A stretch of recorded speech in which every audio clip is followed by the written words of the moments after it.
Chapter 13. Practice of Suggestive Healing. In our last chapter, we showed how the body might be affected by mental states, how the mind affected the physical being, through the medium of the instinctive mind. And we have called your attention to the fact that just as the physical condition might be adversely affected by mental conditions, so might it be favorably affected in the same way. Health is contagious as well as disease, and as a man thinketh in his heart, so is he, applies as well to right thinking as to wrong thinking. And upon this theory or fact is based the practice of suggestive therapeutics. The task before the practitioner of suggestive therapeutics is that of restoring normal mental conditions to those who have dropped into the habit of abnormal thinking about their bodies, and also to bring about normal conditions by means of the influence of the mind over the cells and parts composing the body. As we have stated, the principal difference between the practice of mental healing and suggestive therapeutics consists in the manner of applying the treatment. In mental healing, there is little or no verbal suggestions, the healing work being done along the lines of thought transference or telepathy. But in suggestive therapeutics, the treatment is given to the mind of the patient by means of verbal suggestions or words of the healer. Of course, even in suggestive treatment, the thought of the healer operates directly upon the mind of the patient, along the lines of mental healing, as well as by means of the verbal suggestion. The average suggestionist will not admit this fact, but it is true nevertheless, and in fact it has very much to do with the cure.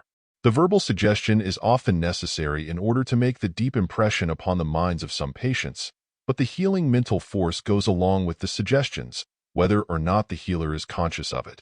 The fact that there is a great difference in the work of several suggestionists, in spite of the fact that they are all following the same method and even using the same words, will go toward proving this idea.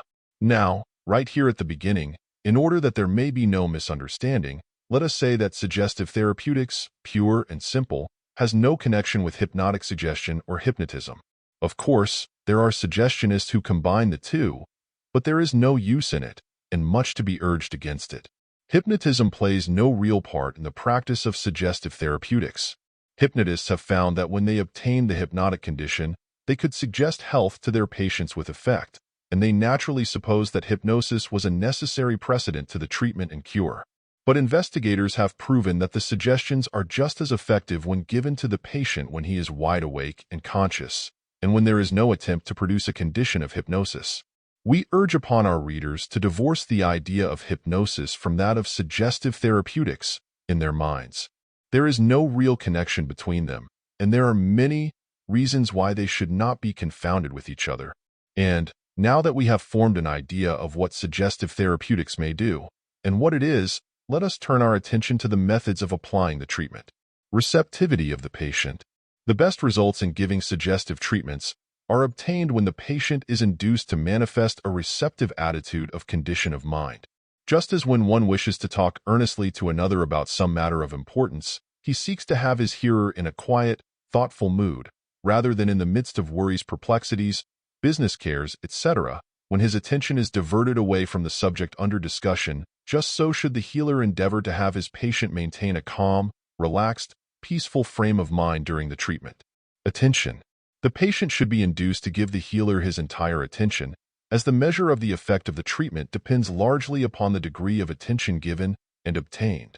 Consequently, it is well to get the patient quieted down before beginning the actual treatment. The healer may talk to him in a quiet, low tone of voice, bidding the patient relax every muscle and take the tension from every nerve. He should adapt the conversation to the individual requirements of the patient, speaking only of those things calculated to promote quietness and calmness of mind, and to carefully avoid subjects likely to arouse antagonism and argument. Remember, you are not there to convert the patient to any particular belief of yours, or to curry him. Let your manner and conversation be soothing and quieting. Voice.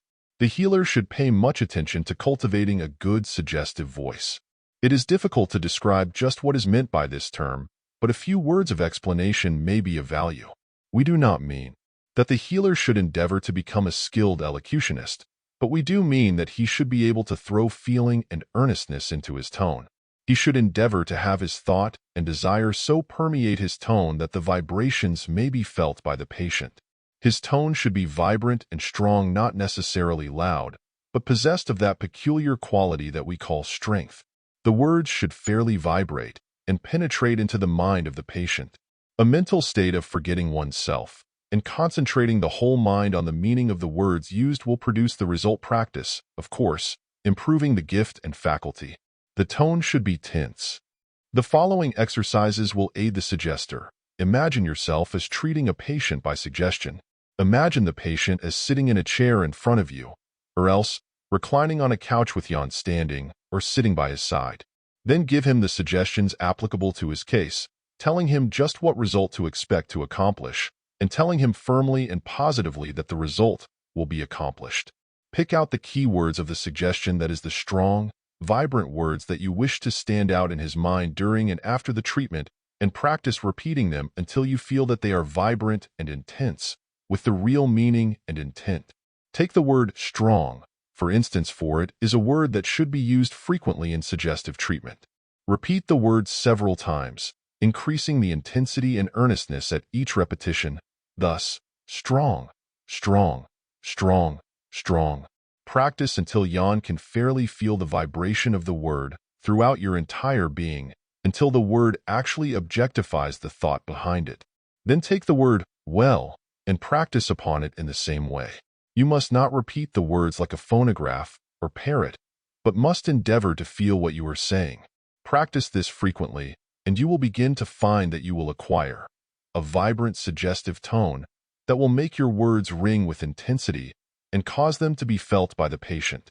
Let the two words, earnestness and intensity, be ever before you in acquiring the suggestive voice. The eye. The suggestionist should cultivate a firm, earnest gaze of the eye. Not a stare, but a firm, powerful gaze. This may be acquired by gradual practice and thought. A person always gazes earnestly at a thing that holds his attention, so if you will train yourself to look with interest and attention, you will find that the proper gaze will come to you without any further special attention. We advise the cultivation of this gaze, not with the idea of any hypnotic influence or anything of that sort, but with the idea of concentrating the thought and holding the attention of the patient. Besides this, it is calculated to create confidence in the mind of the patient who feels more or less uncertain and who lacks confidence. And without confidence on the part of the patient, healing by any method or system is rendered more difficult, for in such cases the patient pulls eye against the healer instead of with him. The mental attitude of the healer. The suggestive healer should cultivate a mental attitude of earnestness. He should not be a trifler. He should have the best interests of the patient at heart, and in so doing his own best interests will be served. He should act with a purpose, and not scatter his efforts in life in petty non-essentials. We do not mean to indicate that the healer should follow a life of all work and no play, quite the contrary, for we believe that work, play, and best are equal necessities to the normal man. We do mean, however, that he should see his purpose and move accordingly. He should be concentrated in his work. A wandering attention and lack of concentration is fatal to good suggestive work. Not only do the suggestions fail to have the proper effect, but the patient subtly feels that something is lacking, and he does not receive the proper vibrations. Use the will and hold the mind down to its work. He should have confidence in himself, and if this be lacking, he should build up that confidence by a practice of autosuggestion or affirmation. For unless one have confidence in himself, he cannot expect others to have it. Confidence is contagious, and so is lack of it. Remember that. Position of the patient. The patient should be placed in an easy, comfortable position. A reclining or Morris chair or a conch is the best thing to use in bringing about the easy condition of physical comfort. The patient should be taught to relax his muscles. The best way to teach same being to ask the patient to allow his hand to be limp, and then raising it, the healer should allow it to drop of its own weight to the chair, telling the patient to allow an equally relaxed condition to prevail all over the body. Use the suggestion. Now make yourself perfectly comfortable. Easy, easy, easy, easy, and comfortable. Easy and comfortable. The suggestion acting not only to cause the physical ease and relaxation, but also the mental relaxation and withdrawal of tension from the nerves. The healer should either sit beside the patient on a low stool, or else stand by his side, or back of him. Use your own intuition in these matters, as there are no invariable rules necessary to be observed. Repetition. One of the axioms of suggestive therapeutics is that suggestions gain increased force by repetition. A constant repetition of the suggestions fastens it firmly upon the mind of the patient. Therefore, the healer should repeat the key word of the suggestion again and again, not so as to become monotonous, but in a different arrangement of words, remembering to bring the key word or principal suggestion into each new arrangement. Remember that planting a suggestion is like attacking a fort. It must be attacked from all sides, and so a repetition of the suggestion in different forms is important. In repeating the suggestion, let the key word ring out strong and vibrant. Surroundings. The treatment should be given, so far as is possible, amidst surroundings that do not tend to distract the patient's attention from the suggestions. Endeavor to shut out all outside noises and sights so that the sense of hearing of the patient may be focused and concentrated upon the suggestions that are being given him or her. Pull down the blinds of the room so as to produce a state of semi-darkness or dusk. These things have a great psychological importance. Picturing the expected condition. In giving the suggestions, it is important to picture in the mind of the patient the desired condition that is the condition that you wish to bring about. Lead him up to it by degrees, picturing each process of the expected cure, and winding up with a mental picture of restored to health. In the general treatment given a little later on, you will see just what we mean. We mention it here that you may understand why the picture is given. Thought takes form in action, and the mind of the patient closely following the picture in treatment after treatment unconsciously causes the physical to manifest the suggested thought picture. General remarks. There is no special magic in the words uttered by the suggestionist, and the whole virtue of the suggestive treatment lies in the thought behind the words. To the degree that this thought is taken and absorbed by the patient is the degree of the success of the treatment.